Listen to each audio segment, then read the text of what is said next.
ایک سوال یہ پوچھا گیا ہے کہ سردی کے اندر دھوپ سیکنے کے لیے ہم بیٹھتے ہیں اور ہم نے یہ سنا ہے کہ بعض لوگ یہ کہتے ہیں کہ آدھا بدن سورج کے نیچے اور آدھا بدن سائے میں نہیں ہونا چاہیے.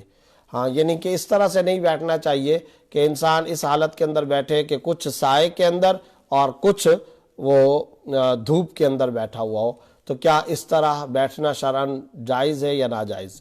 اس سلسلے میں یہ بات سمجھ لیں کہ حضرت ابو ہریرہ رضی اللہ تعالیٰ عنہ کی ایک روایت ہے اور اس روایت کے الفاظ یہ ہیں کہ اذا کان احدکم فی الفی فقالص عنہ الظل فصار بعضه في الظل وبعضه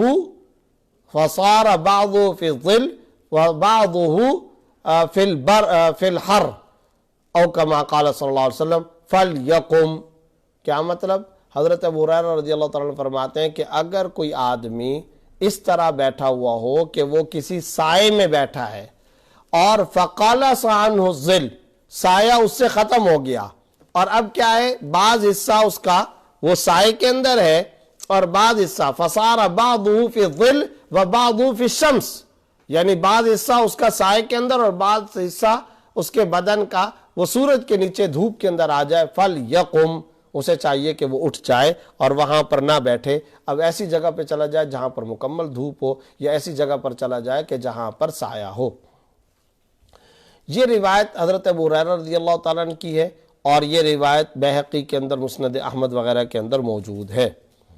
اس روایت کی بنیاد پر حضرات فقہا نے اور حضرات مفسرین اور شراح کرام نے یہ مسئلہ بیان کیا ہے کہ انسان کو آدھا دھوپ اور آدھا سائے کے اندر نہیں بیٹھنا چاہیے.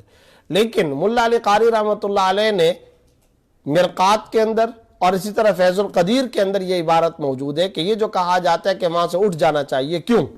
فَلْيَتَحَوَّلْ إِلَى الظِّلِّ نُدْبًا وَإِرْشَادًا لِأَنَّ الْجُلُوسَ بَيْنَ الشَّمْسِ وَالْفَيْءِ مُضِرٌّ بِالْبَدَنِ.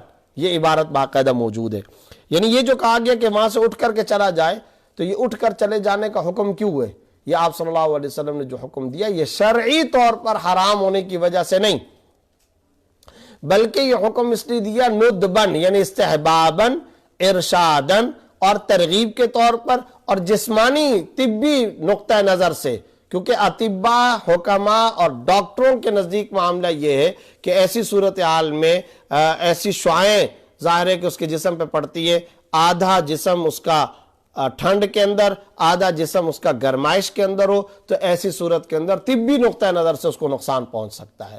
تو چونکہ طبی اعتبار سے اس کو نقصان پہنچ سکتا ہے، اس لیے آپ صلی اللہ علیہ وسلم نے اس کو منع فرمایا. اس کو شرعی اعتبار سے فتوے کی روح سے ناجائز اور حرام نہیں کہا جائے گا. اور اس کی دلیل کیا ہے کہ فتوے کے اعتبار سے، شرعی اعتبار سے یہ ناجائز نہیں ہے؟ تو اس کی دلیل یہ ہے کہ بیہقی کے اندر خود ابو ہریرہ رضی اللہ تعالیٰ عنہ کی ایک اور روایت موجود ہے.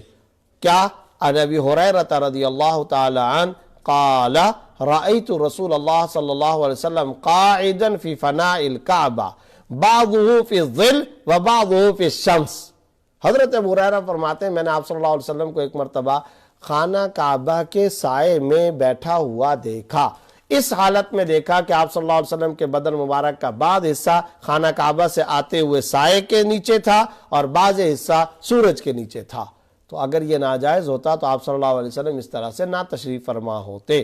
تو آپ صلی اللہ علیہ وسلم کا اس طرح سے بیٹھنا، یہ جلسہ، یہ ہیئت بتا رہی ہے، دلیل ہے، علامت اس بات کی کہ اس کو شرعاً حرام یا ناجائز نہیں کہا جائے گا. ہاں، طبی نقطہ نظر سے، بدنی اعتبار سے چونکہ یہ نقصان دہ ہو سکتا ہے، اس لیے اس کی ممانعت کی گئی ہے. آپ صلی اللہ علیہ وسلم جہاں پیغمبر اسلام ہے وہاں حکیم الامت، شفیق الامت کی حیثیت بھی رکھتے ہیں. خود ابن ماجہ کے اندر حدیث ہے انما انا لکم بمنزلۃ الوالد، میں تمہارے لیے ایک شفیق والد کا درجہ رکھتا ہوں.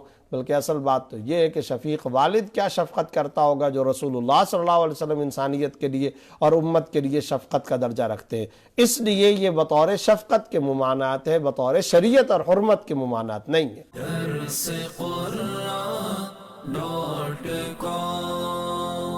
www.darsequran.com